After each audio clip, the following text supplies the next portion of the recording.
तो ये है चौलाई का पौधा। तो चलिए जी, फाइनली ये वाला काम मेरा कंप्लीट हो गया है।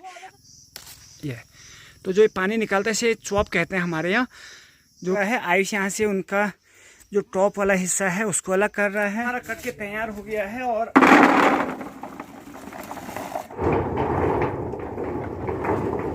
तो ये सबसे पहले आप सबको मेरा सादर प्रणाम और छोटों को शुभाशीष प्यार। तो फिर से नई खूबसूरत सुबह के साथ नई वीडियो भी शुरू करते हैं। तो कैसे हैं आपके हालचाल? उम्मीद करते हैं सब स्वस्थ होंगे और अपनों के साथ व्यस्त होंगे। और हम भी एकदम से बढ़िया हैं, क्योंकि फिलहाल 2 दिन से तो हमारे यहाँ मौसम सही है ही है। उससे पहले तो 1 हफ्ते तक तो लगातार बारिश हो रही थी और बहुत परेशान हो गए थे गाँव वाले।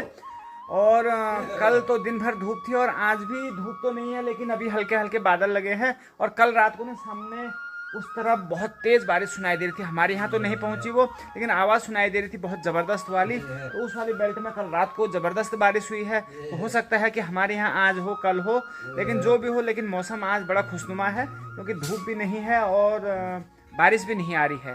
तो इस महीने अगर ऐसा मौसम मिल जाए तो क्या कहना है। तो चलिए आज की वीडियो भी इसी के साथ शुरू करते हैं और दिखाते हैं आपको।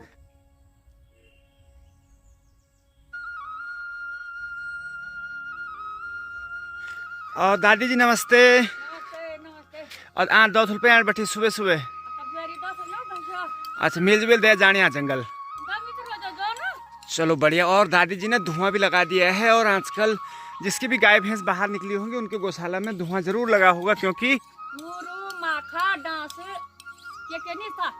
चलो तो जी मैं जा रहा हूँ अभी दूध लेने, क्योंकि सुबह सुबह का समय है। और यहाँ पे कालू हाँ चुपचाप बैठा है, इसके साथ ही नहीं मिले आज इसको। क्या हालचाल? ये दादी जी ने यहाँ पे अदरक की गुड़ाई भी कर दी आज, यानी अब अदरक की फसल भी तैयार होने वाली है। और दादी के बगीचे में हुए हैं टमाटर, तो 3 यहाँ पे और 3 यहाँ पे, तो 6 टमाटर होने वाले, यानी 100 रुपये की कमाई हो जाएगी। और बुआ जी का चल रहा है नाश्ता। और दादी जी क्या कर रही? दादी नमस्ते। रोट पकेल ये लो चलो ठीक दादी। और ठीक दूध लेके आ गया हूँ। और ये वाली बाल्टी तो मैं ले गया था, जो हमेशा ले जाता हूँ।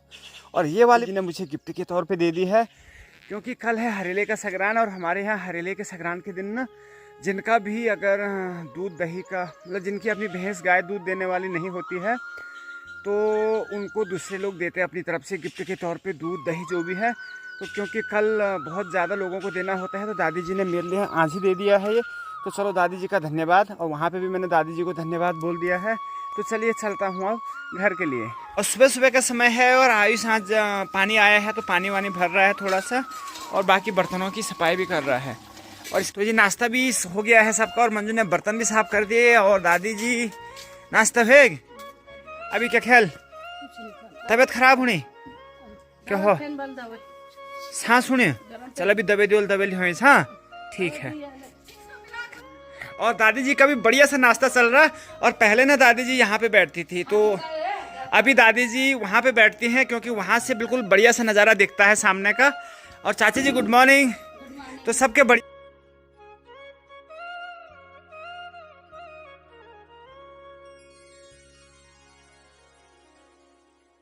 तो जी आज मैं और मेरे साथ दिक्षु, हर्षित, मंजू और चाची जी तो सभी जा रहे हैं जरा खेतों की ओर देखने के लिए कि क्या क्या हुआ है। और मंजू के मायके में ना हरेले का त्योहार जो है आज है, तो वहाँ से शायद उसको त्योहार देने भी कोई आने वाला है थोड़ी देर में। तो आज तो फिर आज भी संग्रांद होगी, कल भी संग्रांद होगी, तो ठीक है ये भी बढ़िया है। तो चलो अभी खेतों की तरफ चलते हैं और खेतों में देखते हैं कि जो हमने बीच में बोया था, काफ़ी दिन हो गए यहाँ गए नहीं, तो कितना हुआ है। तो चलिए जी आ गया हूँ खेत में। और अब आपको खेत में दिखाता हूँ कि कितनी हमारी खेत में फसल हुई है और कितने भविष्य में होने वाली है। तो यहाँ जो आप देखेंगे उससे अंदाज़ा लगा लेंगे कि हम इस बार फसल हमको जो होगी वो बाहर से हमको ख़रीदनी पड़ेगी या हमारे खेत से ही हमको पूरा हो जाएगा। तो चलिए सबसे पहले बात करते हैं यहाँ पे। तो ये है हमारे दाल की बेल ये वाली, तो ये तो बढ़िया हुई है, काफ़ी ज़्यादा है यहाँ पे। तो ये है चौलाई का पौधा, और इनकी भी ग्रो अच्छी हो रही है पूरे खेत में। तो चलो ये तो ठीक होने वाला है। और पूरे खेत में लगभग घास वास भी उगाई है, तो ये घास भी फिर उखाड़नी पड़ेगी, क्योंकि ये जो है बेकार वाली घास है, तो इसको बाद में उखाड़ेंगे। और अब दिखाते हैं आपको असली करामात। तो ये है जी, अब ये देखिए, ये कल शाम को मैं यहाँ आया तो कोई ऐसी दिक्कत नहीं थी, लेकिन सूअर इसको कल रात को पूरा खोद गया है, यहाँ से लेकर यहाँ पर तो इसने बहुत ज़्यादा खोदा है, लेकिन यहाँ पे भी कुछ खोदा है इसने। अभी खोद क्या रहा है बताइए। अब ऐसे में क्या कुछ होगा? ये तो मुझे नहीं लगता है कि कुछ होगा ऐसे में। तो ये हो रही है हमारी खेती बाड़ी, मेहनत हमारी। जितने भी दिन हमने इन खेतों में मेहनत की है, तो ये इसका नतीजा दिखने वाला है। और साथ ही इधर जो चौलाई के पौधे हुए हैं, इनको भी कोई चट कर गया है। तो इस बार तो मुश्किल लग रहा है कुछ होना। ये पूरे खेत में यहाँ पर से दरार आ गई है। नहीं, बारिश इतनी ज़्यादा हुई और पूरे खेत का ढलान ना, चाहे उस तरफ से हो या उस तरफ से, तो यहीं पर ढलान है। और उसका नतीजा देखिए, ये दरार आ गया। और नीचे जाके देखता हूँ, शायद कुछ गिरा भी है। तो ये नीचे दादी जी लोगों का खेत है, और ये है यहाँ पर से पूरा खेत की जो बाढ़ है, ये टूट गई है। तो कुछ दिन बाद और नीचे स्लाइड होने वाला है, जबकि यहाँ पे पेड़ भी लगे हुए हैं, फिर भी ये नीचे को गिर गया है। यहाँ पे मंजू भी आई है, तो मंजू घास वास काटेगी और घास लेके हम थोड़ी देर में जाएंगे।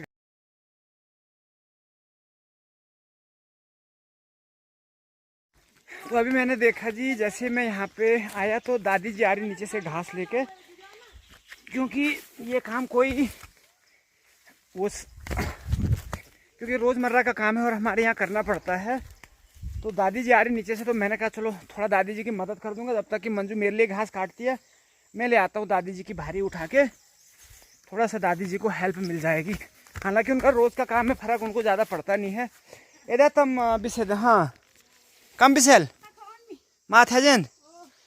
तो देखिए दादी जी भी ले आए हैं 2 पुली घास काट के, क्योंकि इतना ही लिया जाता है, बहुत वजन होता है हरी घास में। या तो क्या भी हुए ना दादी। ओ, और रास्ता तो ऐसे ही रास्ता होता है, कोई पक्का रास्ता तो होता नहीं, तो ऐसे कच्चे रास्ते बनते हैं। और ऊपर से अगर इतना वज़न हो तो थोड़ा सा परेशानी होती है। लेकिन घर में अगर गाय भैंस रखे हैं तो ये भी ज़रूरी है। तो चलो यहीं पे ले जाना दादी ने 50 मीटर और ऊपर, तो इतना मैं ले जाऊंगा, थोड़ा दादी की मदद कर जाऊंगा। ली जोलता मैं चल। तो दादी जी ना बहुत थक गई, और वास्तव में हाइट में देखिए कहाँ से ला रही दादी, नीचे से वहाँ से। ये तो कम से कम 200 मीटर नीचे से दादी यहाँ से ना। तो चलो जी, पहुँच गया मैं दादी जी के गौशाले में, और ये भी समझ गया कि ये हमारे ही घास लेके आ रहे हैं। तो चलो थोड़ी देर में मिलेगा इन्हीं को ये। और तो इतनी बड़ी भारी है दादी की ये। अब इससे ज़रा मॉइस्चर भी लगा है, तो उसको सुखाएंगे थोड़ा धूप में, उसके बाद देंगे गाय भैंसों को, क्योंकि ये नमी वाली घास खाते नहीं है। यूँ घास सुखूँ पड़ोलने दे पहले। अब ऐसे आजकल जितना ज़्यादा मिल रहा है इनको ऐसे बर्बाद भी कर देते, तो कल की घास पूरी बर्बाद कर दी इन्होंने। यहाँ पे कुछ अच्छी चीज़ देखने को मिली है। अब देखो कब तक रहती है ये हमारी कद्दू की बेल है। तो अगर ठीक ठाक इसने ग्रो किया तो कुछ टाइम बाद, हफ्ता 10 दिन बाद इसमें कद्दू लगना भी शुरू हो जाएगा, बशर्ते इसको जंगली जानवर या सूअर इसकी जड़ को खो देनी। तो चलिए जी, लगे हाथ जो हमारी कद्दू की बेल है, इसकी ज़रा सुरक्षा की व्यवस्था कर देते हैं। और यहाँ पे हम बाड़ लगा देंगे, ताकि सूअर अगर खेत में आए भी तो कम से कम इसको बर्बाद ना करे। तो चलिए जी, फाइनली ये वाला काम मेरा कंप्लीट हो गया है। और जब अगर इस पे कद्दू लग गए माना, तो आपको भी दिखाएंगे कि कैसे हमारे यहाँ के कद्दू हो रहे हैं, लग रहे हैं, हमारी मेहनत जो है कामयाब हो रही है या नहीं हो रही है। तो ये दगड़ियों ऐसा है कि हमारे पहाड़ में ना, और गाँव में खासकर, अगर आपकी इच्छा हो काम करने की, तो 5 सेकंड का आपको आराम मिलना मुश्किल है। तो अभी मैं खेतों से आए, मंजू की मदद की वहाँ थोड़ा। अब हालांकि मदद क्या कि थोड़ा सा करना भी पड़ता है घर गांव में। अगर हम उन्हीं के भरोसे सारा काम छोड़ देंगे तब तो हो गया। तो अभी घर में आके मैंने देखा कि धूप भी अच्छी निकली है, तो थोड़ा सा यहाँ पे एक पेड़ पे आम लगे थे हमारे चाचा जी के, इनका अचार बनाया जाए। तो देखते हैं, थोड़ा सा 8-10 किलो आम ले जाके और फिर बनाते हैं अचार। और बारिश मौसम सही रहा तभी ये सक्सेस होता है, नहीं तो फिर ख़राब भी हो सकता है। तो ये है जी मेरे चाचा जी लोगों का आम का पेड़, और इसी पे आम टिके हैं थोड़ा सा, नहीं तो आम हमको कहीं देखने को भी नहीं मिल रहे हैं। और तो जी ये निकाल दिए हैं मैंने, खट्टे खट्टे टेस्टी, और इनकी खुशबू ना बड़ी अच्छी आ रही है। तो मुझे लगता है कि पक्के भी मीठा वाला आम है, लेकिन अभी अचार बन जाएगा इनका। लेकिन अगर ये पकता तो बहुत अच्छा स्वाद आता, लेकिन मेरे को नहीं लगता है कि हमारे जो यहाँ के बंदर हैं ये इनको छोड़ने वाले हैं। तो चलो अचार बन गया तो यही काफ़ी है, बाकी खाने के लिए बाज़ार से लेते आएंगे। तो चलिए जी, अब आम का अचार बनाने की प्रोसेस हमारी शुरू हो रही है। सबसे पहले जो आम निकाल के लाए हैं, इनको हम धो रहे हैं पानी में। तो चलिए जी, स्टेप बाय स्टेप हमारा काम हो रहा है। आयुष यहाँ से उनका जो टॉप वाला हिस्सा है उसको अलग कर रहा है, और यहाँ से निकालने के बाद इसमें पानी में फिर इनकी धुलाई हो रही है। और जो डार्क साइड हिस्सा है, काला हिस्सा है, इसको मैं निकाल के फिर यहाँ मंजू के पास दे रहा हूँ, और मंजू वहाँ से उनको पहुँच के अभी सुखाने के लिए रखे। तो ये आम की हमारी सफाई जो है अच्छे से हो चुकी है, और अब इनको फिर से एक बार टब में रखेंगे और आराम से, और टब में रखने के बाद फिर उनको दूसरे वाले आंगन में ले जाते हैं काटने के लिए, क्योंकि यहाँ पे अभी बहुत तेज़ धूप आ गई है। आज मंजू के लिए सगरान लेके आए हैं हमारे ससुर जी, और मंजू ले आई है अभी गर्मा गर्म चाय, क्योंकि उनके यहाँ त्यौहार आज एक दिन पहले ही हो जाता है। तो ये उन्हीं के यही मतलब मेरे ससुराल से आई हुई पकौड़ी है, और टेस्टी हो रही ज़बरदस्त। चलिए भी आम कटिंग की हमारी तैयारी हो गई है। अब इसके बाद इसको सुखाने के लिए डालेंगे, लेकिन उससे पहले सारा काटना है हमें। और आयुष के नाना जी भी लगे हैं, क्योंकि हमारे यहाँ मेहमान आते हैं तो मेहमान भी खूब काम करते हैं। तो ऐसा चल रहा है जी हमारा काम। आप अभी हूँ आम मलतर नहीं हूँ ना, तो अचार भी बनू ना, क्या अचार नहीं बनू हम कभी नहीं बनू ना, गोवा तो बनू ना होला, गोवा भी नहीं बनू, कहीं नहीं बनू, के गोवा अचार नहीं बनू।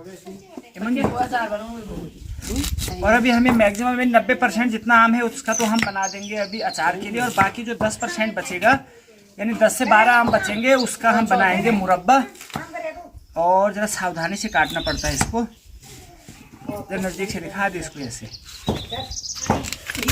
ये तो हाथ को बचा के रखना है इससे। वक्त में रख दे दे, उस वक्त में रख दे दे, और एक बार रख के हाथ को दूर कर देना है ऐसे। अगर हाथ इसमें गलती से रह गया तो बड़ी दिक्कत हो सकती है। बल पे दे दी, हाथ कट के तैयार हो गया है। और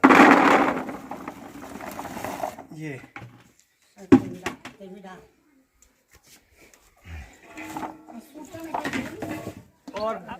और अब मिलाने वाले हैं हम इसमें थोड़ा सा हल्दी, थोड़ा सा लूण,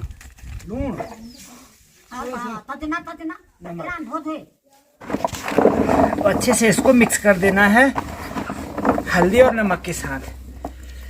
और इसके बाद इसको डालेंगे सुखाने के लिए धूप में।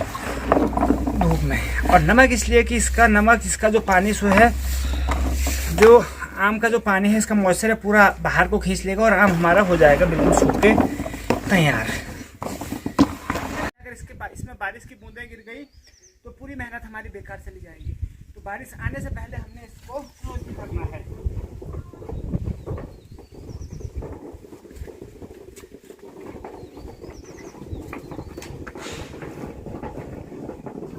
नहीं, आयुष के नाना जी भी अब जाने लगे हैं, तो उनको भेज के आते हैं ज़रा। और उसके बाद फिर आम भी मैंने काट के रखे हैं ऊपर, तो उनको भी देखना है कि कितना सूखे वो, क्योंकि दिन भर तो परेशान रहे उसके पीछे। कभी बारिश की 2-4 बूंदें गिर गई तो उनको अंदर रखो, बाहर रखो, तो वो भी अभी देखना पड़ेगा कि कितना सूखे हैं कितने नहीं सूखे हैं। फिर कल की धूप में उनको फिर से सुखाना पड़ेगा। अच्छा ठीक, ओ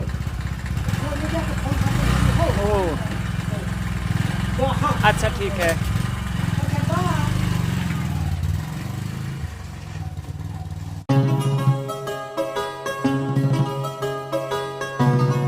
थोड़ी देर पहले बारिश आए ना, पहले मैंने वहाँ पे रखे थे सुखाने के लिए, तो बारिश आए तो यहाँ पे, क्योंकि शेड भी है और धूप भी है, तो यहाँ पे ले आए मैं इनको। और अब इनको थोड़ा सा हिला के देखता हूँ कि ये अच्छे से सूखे नहीं सूखे।